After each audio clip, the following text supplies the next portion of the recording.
এই গানের টাকা দিয়ে আমি একটি মাদ্রাসা করেছি কালিয়াবাজার। যদি কারো অনাথ ইতিম সন্তান থাকে আপনারা আমার ওই ঠিকানায় পাঠিয়ে দেবেন। যতদিন পর্যন্ত ওর লেখাপড়া শেষ না হবে আমি আমার খরচ বহন করে ওকে আমি সুশিক্ষায় শিক্ষিত করব। তার মাদ্রাসার জন্য 5,000 টাকা দিয়ে পুরস্কৃত করলেন। আমি কারো কাছে সাহায্য চাই না, তো আসলেও যখন আপনাদের টাকা আমি হাতে নেই, একজন মানুষ, একজন ব্যক্তি, একজন সমাজসেবক বা একজন ইউনিয়নের নেতা যেই হন, যারা আমাকে টাকা দেন, টাকাটা যখন আমি হাতে নেই তখন আমার আনন্দে বুকটা ভরে যায়। এই কারণেই সবচেয়ে অভিনয় জগতে কষ্টের কাজটাই হচ্ছে মানুষ হাসানো। আরেকটি বিষয় হচ্ছে যেই মানুষটা দেখবেন বেশি হাসে সেই নীরবে সবচেয়ে বেশি কাঁদে। হয়তো আমার এই হাসিটাই আপনারা সবসময় দেখেন আমার হৃদয়টার ভিতরে অনার্গল যেমন ঝর্ণা ঝরে তেমনিভাবে ঝরে, কিন্তু সেটা তো আমি কাউকে বোঝাতে পারি না। এই গান গাই, গান গেয়ে যা উপার্জন করি, আমার মা বাবা, দুইটি ছেলে এবং আমার একটা ছোট্ট বউ আছে, এদের নিয়ে সংসারটা চলে। আর আপনাদের এই গানের টাকা দিয়েই, এই টাকাটা আমি সেনে বলছি, টাকাটা স্পর্শ করে বলছি, এই গানের টাকা দিয়ে আমি একটি মাদ্রাসা করেছি কালিয়াবাজার, সেটা বকশিসের টাকা। আপনারা আমার মাদ্রাসার জন্য দোয়া করবেন, আমার মাদ্রাসাটার জন্য আরও সামন দিকে এগিয়ে নিতে পারি। যদি কারো অনাথ ইতিম সন্তান থাকে আপনারা আমার ওই ঠিকানায় পাঠিয়ে দেবেন। যতদিন পর্যন্ত ওর লেখাপড়া শেষ না হবে আমি আমার খরচ বহন করে ওকে আমি সুশিক্ষায় শিক্ষিত করব।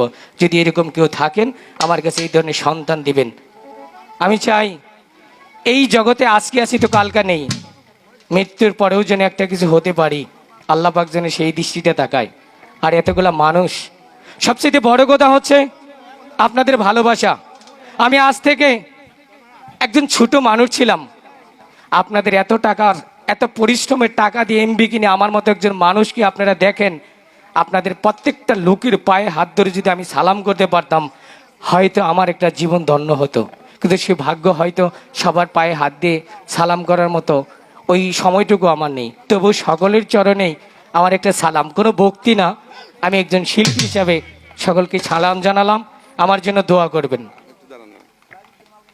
ভাইয়ের কথা শুনে আমাদের আজকের এই আমাদের অনুষ্ঠানের মেহমান আমার সেই বড় ভাই শওকত হোসেন, তাকে তার মাদ্রাসার জন্য 5,000 টাকা দিয়ে পুরস্কৃত করলেন।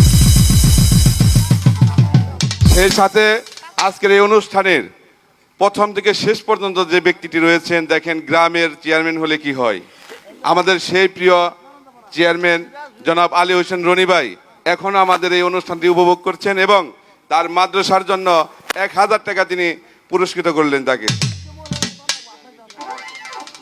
আমাদের সেই লতিফপুর ইউনিয়ন যুবলীগের সাংগঠনিক সম্পাদক, তিনি কালকে থেকে শিল্পী থেকে শুরু করে প্রত্যেকজনকেই পুরস্কৃত করেছেন। সেই যুবলীগের সাংগঠনিক সম্পাদক ইব্রাহিম বিন হায়াত, তাকে তার মাদ্রাসার জন্য আরো 1,000 টাকা পুরস্কৃত করলেন। ধন্যবাদ সকলকে। আমার জীবনেই প্রথম আমি আজও পর্যন্ত কারো কাছে মাদ্রাসার জন্য টাকা চাইনি, এই প্রথম আমি পেয়েছি। লেবু ভাই গো, লেবু ভাই, এই টাকাটা তোমার কাছে রাখো। আমি কারো কাছে সাহায্য চাই না, তবু যারা দেয় আমি তাদেরকে ফিরিয়ে দিই, যেহেতু একটা প্রতিষ্ঠানের, ধর্মীয় প্রতিষ্ঠানের জন্য। তবু আমার জন্য দোয়া করবেন, আমার সেই মাদ্রাসাটার জন্য দোয়া করবেন, এই বলে বিদায় নিচ্ছি। আপনারা থাকুন, মজা আরও আছে সামনে, যথেষ্ট পরিমাণ মজা দিব।